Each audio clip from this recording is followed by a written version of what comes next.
That makes it all the more important to celebrate some of the best-sounding cars of all time before they're all relegated to the history books. This list contains 10 of the best-sounding cars ever. Some well-known classics intermingled with modern marvels, each one capable of emitting the sort of mechanical music from their tailpipes that will turn heads on any high street. So in this video, we are going to discuss top 10 hardest-sounding cars. But before starting the video, be sure to smash the like button and subscribe to never miss out on any of our videos. Number 10. Chevrolet Corvette Z06. The small-block Chevy V8 powers much of our daily lives, from delivery trucks to plumbers' vans. It's a mainstay of the road, sometimes powered by propane, with ancient origins and cheap parts. Also, sometimes Chevy crams it full of methamphetamines and sticks it in a fiberglass two-seater. However, don't assume this means Hawaiian shirts and gold chains. The current Z06 is more accessible than the previous generation car, now available with an automatic transmission and as a convertible. With a supercharged 6.2-liter engine, huffing out a tire-destroying 650 horsepower, the top-level Vet is utterly deranged, faster even than the race-spec versions that won Le Mans this year. Number 9. Mazda 787B. The lone race car on this list, the 787B isn't exactly pleasant to listen to. In fact, it's slightly painful. More than slightly. You can't ignore the way this quadrotor Le Mans racer runs a steel-tipped finger down your backbone, turning it into a nervy xylophone. It's halfway between a dentist's drill and the screech of some massive predatory bird. Although it's long retired, Mazda happily trots out the 787B at everything from the historic Le Mans race to hot laps at Monterrey's Laguna Seca. Bystanders might go slightly deaf, but they'll also be grinning happily. Number 8. Charger Hellcat. A semi-satanic model designation and 707 horsepower sound, just like you'd expect it to. And watch what happens when you poke this bearcat with a stick shifter. At idle, the Hellcat isn't really that much fiercer sounding than its Scat Pack stablemate, which actually has a slightly larger Hemi V8. Walk on the loud pedal, however, and the Hellcat's supercharger starts ramming oxygen into the 6.2-liter 8's throat, force-feeding it with explosive results. Yes, the 8-speed transmission is faster, and yes, it's almost impossible to hook up off the line with street tires. Doesn't matter, in some distant future, filled with the Star Trek equivalent of the Pinto and the Vega, we'll look back on the time of the Hellcat as one of great power and epic silliness. Number 7. Porsche 911 GT3 RS. Think a 6-cylinder can't sound great. Just squash it flat as a pancake and pour on that sweet, premium grade fuel. Then, stick it in the wrong part of the car and marinate it for a half-century.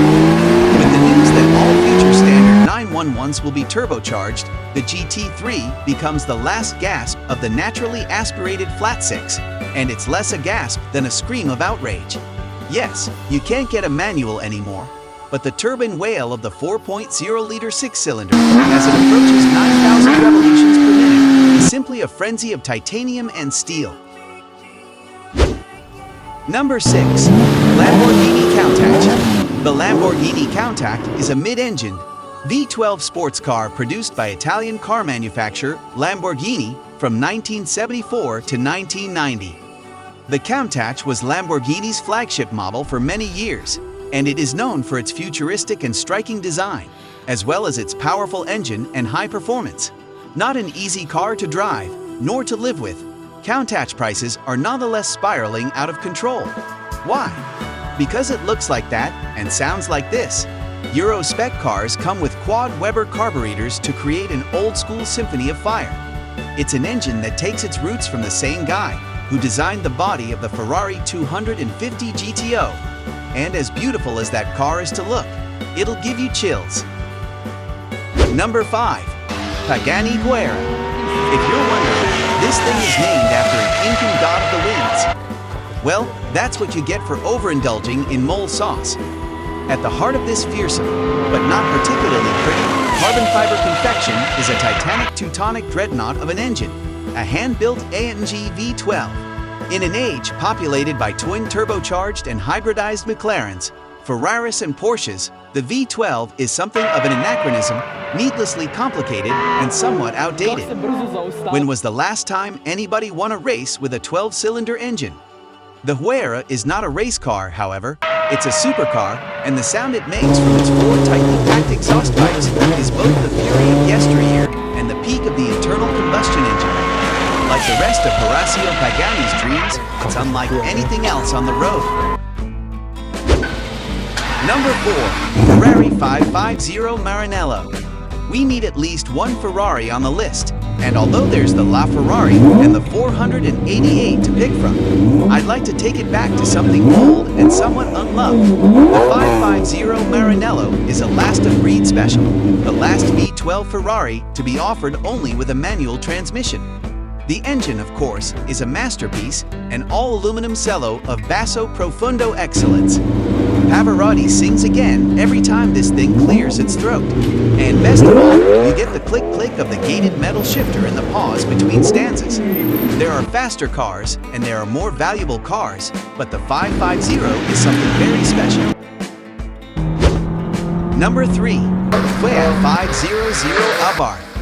Considering that the diminutive Abarth comes with a roly-poly driving position, semi-cartoonish looks, and one of the most comical manual shifters on the market, this is still a ridiculously fun car to drive.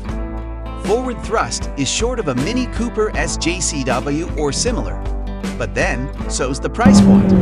However, where the little Abarth really earns its name is in the startling rumble that comes out of its twin exhausts when you fire it up. Remember, this is just a 1.4-liter four-cylinder engine, less displacement than your average pop bottle. So you expect the same uninspiring flatulence you get from a Honda Civic with one of those ridiculous bazooka mufflers. But the Abarth isn't like that at all, and in fact, doesn't even have a muffler. Thanks to Fiat's partnership with Chrysler, this little pocket hooligan comes with turboback piping that's got a touch of Shelby in it, as in the old Shelby Omni GLHS. It's an Italian-American rumble pop bang, and possibly the best bargain soundtrack on the market. Number 2. Ford Shelby GT3 Mustang. Have you heard the words flat plane crank enough to make you cranky? Well, there's a reason why everyone's spinning their heads over Ford's big-hearted replacement for the Boss 302. In a normal, larger displacement V8, getting everything to balance at higher revs is a bit of a kerfuffle. Thus, if you look down the barrel of the crankshaft out of a 5.0 Stang, you'd see that it looks like a plus symbol, the pistons cycling through their duties in quarters. With a flat plane crank, as found in Angry Hornet Ferraris, the crank is now a, and that's a plus. Ford's engineers have really done a number here, managing to create a whopping 5.2-liter beast that sounds like two Cosworth BDA 4-bangers swapping blows in a cage match. It bellows and screams, and the exhaust system doesn't seem like it can be bothered to put a muzzle on things. Great stuff. Number 1. Mercedes-AMG C63. Funny how the best muscle car soundtrack comes from a German car company, but then again, it's Austrian Arnie who's here to perump you up. Even better, Mercedes-Benz has managed to embrace twin turbocharging for even more tire-shredding antics without dropping the tune. Compared to the M3, which also gets twin turbo power and sounds a bit bushily unexciting, Mercedes Sport Cyan gets a 4.0-liter V8 that's much smaller than the wonderful old 6.2-liter V8, yet still barks as big. Maybe it's slightly annoying that they still call it 63, when the engine hasn't been 6.3 liters since the days of the road south, but it's hard to care with the rumble firing out of those quad square exhausts. Thank you guys for watching. If you want more videos like this, make sure to like the video and hit subscribe button, and we'll see you in the next video.